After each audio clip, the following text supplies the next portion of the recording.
Entre os 12 escolhidos por Jesus, alguns deixaram palavras, cartas e episódios marcantes.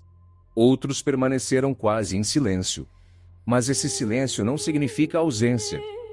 Simão Zelote pertence a esse grupo discreto, intenso e profundamente missionário. Mas o que sabemos de fato sobre esse apóstolo?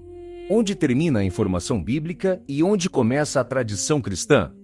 Este documentário percorre esse caminho com prudência. Primeiro os evangelhos, depois a memória antiga e, por fim, as tradições que cercam sua missão e seu martírio.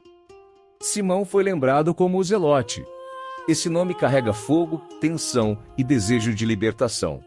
Mas, ao seguir Jesus, seu ardor precisou atravessar uma conversão profunda.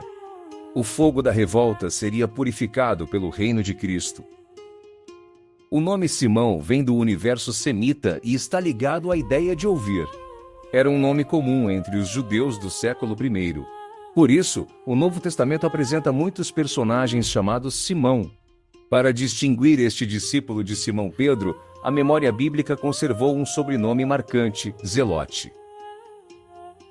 Seu nome aparece nas listas apostólicas de Mateus, Marcos, Lucas e Atos.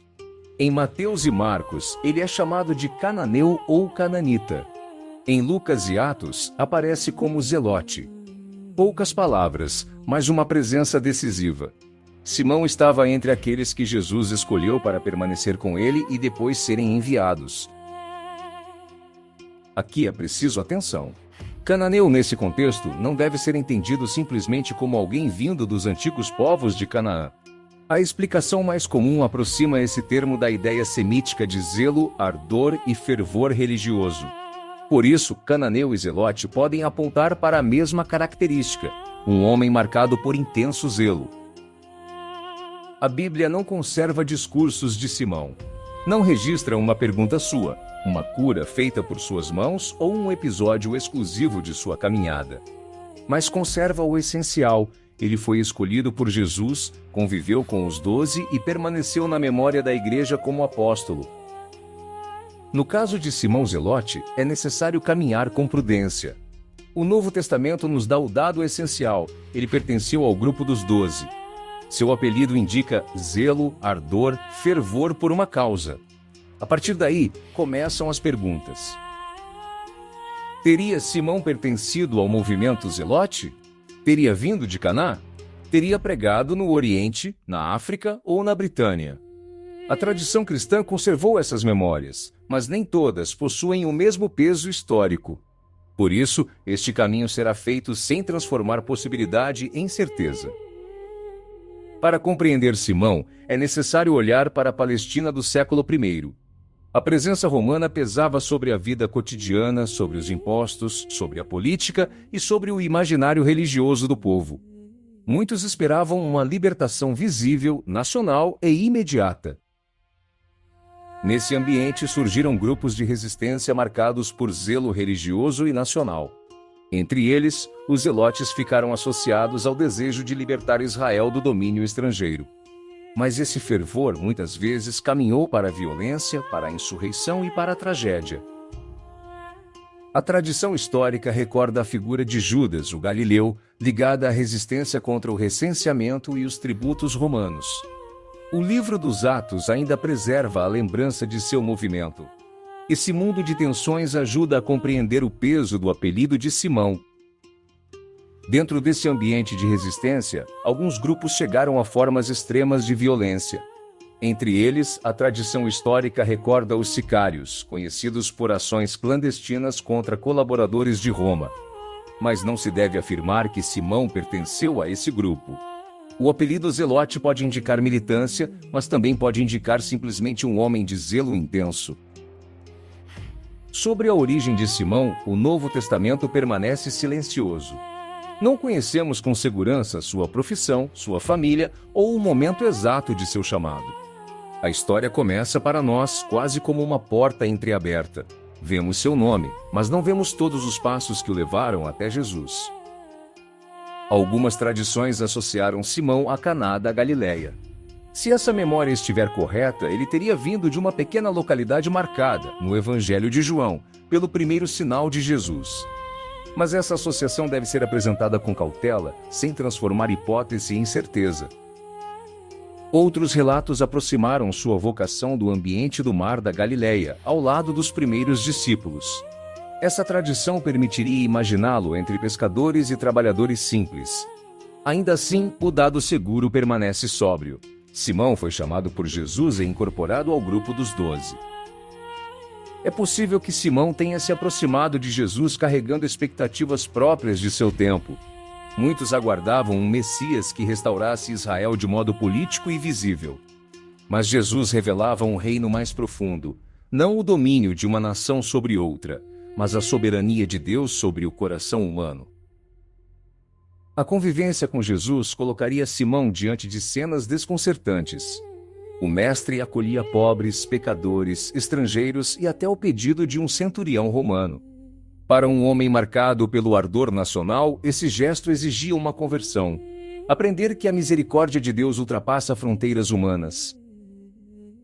Jesus não apagava o amor de Israel por sua história, mas deslocava esse amor para sua plenitude. O reino anunciado por Cristo não destruía povos inimigos, destruía o pecado, a divisão, o ódio e o fechamento do coração. Simão precisava aprender essa diferença. A maior luta de Simão talvez não tenha sido externa, mas interior. Como compreender um Messias que não organizava uma revolta? Como seguir um rei que curava, perdoava, ensinava e caminhava para a cruz? A fraqueza de Simão estava justamente aí: permitir que Jesus purificasse sua compreensão do reino. Cristo não destrói o ardor de Simão, ele o purifica. O zelo que antes poderia se fechar em identidade, medo e resistência, torna-se disponibilidade para o envio. O discípulo aprende que servir o reino exige mais do que coragem, exige conversão. Antes de prosseguirmos nessa viagem pela memória apostólica, se este conteúdo ajuda você a conhecer melhor a Bíblia, a história da igreja e a missão dos primeiros discípulos, deixe seu like, escreva um comentário e compartilhe este vídeo com alguém que também busca crescer na fé. Esse gesto simples ajuda o canal a alcançar mais pessoas por meio da beleza da história cristã. Entre os 12, Simão conviveu com Mateus, o publicano. Essa aproximação é uma das imagens mais fortes da ação reconciliadora de Jesus. De um lado, um homem associado ao zelo contra Roma. De outro, um antigo cobrador de impostos, visto por muitos como colaborador do sistema romano. Jesus não escolheu um grupo uniforme. Escolheu pescadores, cobradores, homens práticos, homens impulsivos, homens silenciosos. No meio deles, Simão aprende que o reino não nasce da eliminação do outro, mas da conversão que torna possível a comunhão. A presença de Simão e Mateus no mesmo colégio apostólico revela uma verdade decisiva. Cristo não apenas chama pessoas diferentes, ele reconcilia histórias feridas. O zelo de Simão não é destruído, é convertido em fidelidade, missão e serviço. Depois da paixão e da ressurreição, os discípulos ainda precisaram compreender que o caminho de Jesus passava pela cruz. Mesmo depois da Páscoa, eles perguntaram se Jesus restauraria o reino para Israel. Essa pergunta mostra que a esperança nacional ainda precisava ser transfigurada pela luz do Espírito. No Pentecostes, o fogo que desce do alto não é o fogo da vingança. É o fogo do Espírito que envia os discípulos a testemunhar Cristo até os confins da terra. Simão, o homem do zelo, passa a carregar outro ardor, anunciar o Evangelho. A partir daí, Simão deixa de ser lembrado apenas pelo apelido. A tradição cristã passa a associá-lo a estradas, viagens, povos distantes e fronteiras difíceis. Mas, daqui em diante, será preciso caminhar com cautela. Entramos no território da memória antiga. Algumas tradições antigas associam Simão a uma missão que teria passado pelo Egito e pelo norte da África.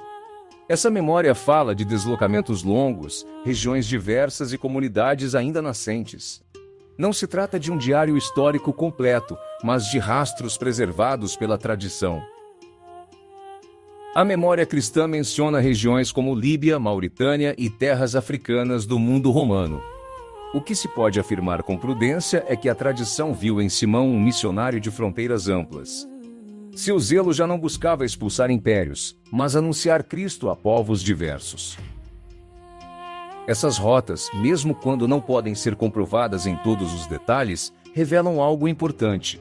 As comunidades antigas não recordaram Simão como um homem parado. Recordaram-no como testemunha em movimento, um apóstolo levado pela urgência do Evangelho. Entre as tradições mais marcantes está a que associa Simão às Ilhas Britânicas. Alguns testemunhos antigos falam da chegada muito precoce do cristianismo àquela região. Ainda assim, é necessário distinguir a possibilidade histórica, a memória local e os acréscimos lendários posteriores. A Britânia do século I não era um cenário de fantasia distante. Havia presença romana, estradas, comércio, cidades em crescimento e contatos com o Mediterrâneo. Se missionários cristãos chegaram ali cedo, encontraram um território difícil, mas não isolado do mundo antigo. A tradição britânica também ligou a chegada do Evangelho a nomes como José de Arimateia e outros discípulos. Simão aparece, em algumas dessas memórias, como parte desse esforço missionário. Não é possível confirmar todos os detalhes, mas a persistência dessa lembrança mostra sua força nas comunidades cristãs antigas. Se Simão realmente pregou na Britânia, encontrou povos celtas, colonos romanos, soldados e viajantes. Era um mundo de encontros culturais, tensões políticas e religiosidade pagã. O Evangelho chegaria ali como palavra nova, mas também como presença frágil. Algumas tradições situam Simão na Britânia durante o tempo de fortes tensões contra Roma. A revolta de Boudica marcou a ilha com violência, medo e represálias. Nesse cenário, qualquer pregação podia ser confundida com ameaça política, e qualquer estrangeiro podia ser visto com suspeita. É justamente aí que a transformação de Simão se torna mais expressiva. O antigo ardor, antes associado à resistência, aparece agora como coragem missionária. Ele já não anuncia a queda de Roma, mas a vitória de Cristo sobre o pecado e sobre o medo. As tradições sobre a morte de Simão não são uniformes. Algumas a situam na Britânia, outras a colocam no Oriente, em ligação com Judas Tadeu, na Mesopotâmia, na Pérsia ou em regiões próximas. O documentário deve tratar essa memória com respeito, mas também com cautela histórica. Uma linha antiga da tradição afirma que Simão teria anunciado Cristo pela África e chegado à Britânia, onde teria sido condenado e morto. Essa memória fala de crucificação e sepultamento em terra distante. A imagem deve permanecer sóbria, não se busca o choque, mas o significado do testemunho.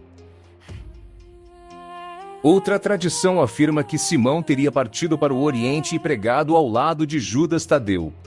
Essa memória associa sua missão à Síria, à Mesopotâmia, à Pérsia e a um martírio fora das fronteiras romanas.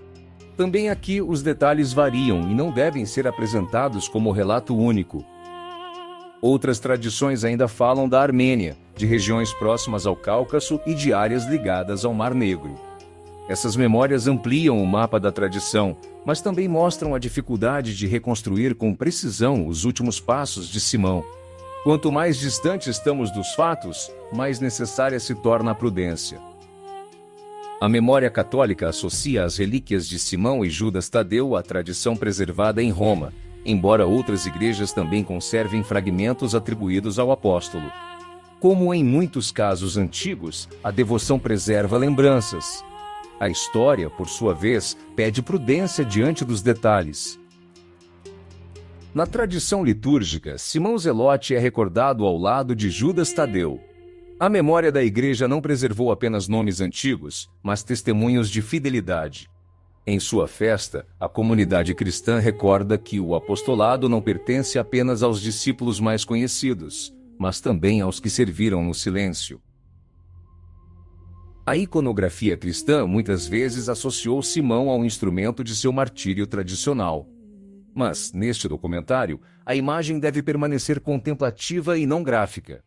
O centro não é a violência sofrida, mas a fidelidade de quem testemunhou Cristo até o fim. O essencial da vida de Simão não está nos detalhes que não podemos provar. Está no sinal que sua presença entre os 12 oferece. Cristo chamou um homem de ardor intenso e transformou esse ardor em missão. A antiga luta contra inimigos visíveis tornou-se combate espiritual pela verdade, pela fé e pela liberdade do pecado. A vida de Simão deixa 3 luzes para quem segue Cristo hoje.